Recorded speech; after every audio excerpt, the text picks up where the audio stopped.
अस्सलाम वालेकुम फ्रेंड्स। आज हम डिस्कस करेंगे कि जब एंग्लो नॉर्मन एज शुरू हुई इंग्लिश लिटरेचर में तो जो नॉर्मन्स थे जो कि फ्रांस से आए थे उन्होंने क्या कंट्रीब्यूट किया इंग्लिश लिटरेचर को, उन्होंने क्या कंट्रीब्यूट किया इंग्लिश लैंग्वेज में। तो यही आज हमारा टॉपिक है और इसी को हम ज़रा डिटेल से डिस्कस करेंगे। तो सबसे पहला पॉइंट जो है कि नॉर्मन्स जो थे वो फ्रांस से आए थे। फ्रांस का एक इलाका है नॉर्मेंडी, नॉर्मेंडी के इलाके से वो आए थे। और ये जो लोग थे नॉर्मेंडी से जो लोग आए थे इंग्लैंड में, ये फ्रेंच लैंग्वेज बोला करते थे, यानी ये अपने साथ फ्रांसीसी ज़बान लेकर आए। और इंग्लैंड के अंदर उस टाइम लोग इंग्लिश बोला करते थे। तो इस इंग्लिश और फ्रेंच का आपस में मिलाप हुआ और इसका फ़ायदा ये हुआ इंग्लिश को कि तकरीबन 10,000 के करीब जो फ्रांसीसी वर्ड्स थे वो सारे के सारे इंग्लिश लैंग्वेज के अंदर आ गए। यानी मॉडर्न एज में हम ये देखते हैं जो वर्ड हमें मिलते हैं, चर्च का वर्ड मिलता है, जज का वर्ड मिलता है, ये सारे के सारे वर्ड्स जो हैं ये फ्रेंच लैंग्वेज से इंग्लिश लैंग्वेज के अंदर आए हैं। तो काफ़ी ज़्यादा फ़ायदा मिला है इस इंग्लिश लैंग्वेज को फ्रेंच लैंग्वेज से। नेक्स्ट जो कंट्रीब्यूशन है नॉर्मन्स का इंग्लिश लैंग्वेज इंग्लिश लिटरेचर के हवाले से, वो ये है कि ये फ्रेंच लिटरेचर को अपने साथ लेकर आए। और फ्रेंच लिटरेचर में जितनी भी पोइट्री लिखी जाती थी वो लिखी जाती थी राइम में और मीटर में।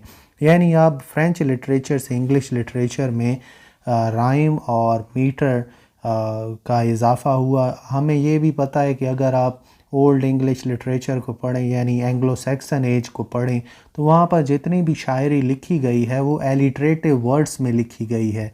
वो एलिटरेटिव वर्ड्स बिल्कुल एक राइज एंड फॉल मोशन की तरह होता है और उसमें जो कॉन्सोनेंट जो साउंड है वो एक लाइन में 2 से 3 बार रिपीट होती है। लेकिन जब नॉर्मन्स आए तो नॉर्मन्स ने अपने साथ राइम को भी वो लेकर आए और वो अपने साथ मीटर को भी लेकर आए। तो अब जो थी वो लाइंस जो थी वो कपलेट में लिखी जाती थी और दोनों की आवाज़ जो थी आखिरी वर्ड की वो सेम हुआ करती थी। इसी तरह मीटर भी आया। मीटर जो बड़े ही मशहूर मीटर्स हैं जैसे कि इयाम्बिक पेंटामीटर है, एक टेट्रामीटर है, अलेक्जेंड्राइन है, ये सारे तो हम इंग्लिश लैंग्वेज का हिस्सा हैं, इंग्लिश लिटरेचर का ये हिस्सा हैं। तो ये इसका सारा सेहरा जाता है नॉर्मन्स को कि वो ये सब कुछ लेकर आए इंग्लिश लिटरेचर में। नेक्स्ट जो पॉइंट है वो ये है कि फ्रेंच लैंग्वेज ने काफ़ी रिफ़ाइन किया है इंग्लिश लैंग्वेज को। रिफ़ाइन इस तरह से किया है कि अगर आप ओल्ड इंग्लिश के नाम्स देखें ना, काफ़ी मुश्किल आपको वो नाम मिलेंगे। जैसे ईथल बर्ड का नाम है, जैसे बहुत ही ऐसे वर्ड्स हैं, काफ़ी लंबे वर्ड्स हैं और काफ़ी मुश्किल वर्ड्स हैं जो कि हमें मिलते हैं ओल्ड इंग्लिश लिटरेचर में।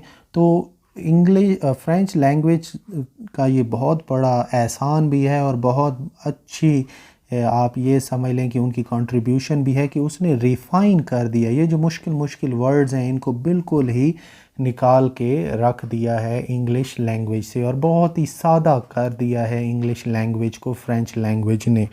अब नेक्स्ट जो पॉइंट है वो ये है कि हमने अक्सर टेलीविज़न्स के ऊपर ये नाम सुने होंगे, रिचर्ड, विलियम, रॉबर्ट, ये सारे के सारे नाम आए हैं यहाँ फ्रेंच लैंग्वेज से। अगर आप हिस्ट्री में जाएं तो आपको ये बात पता चलेगी कि जो फ्रेंच लोग थे जब वो इंग्लैंड में आए तो उन्होंने इंग्लैंड की ही औरतों से शादियाँ की।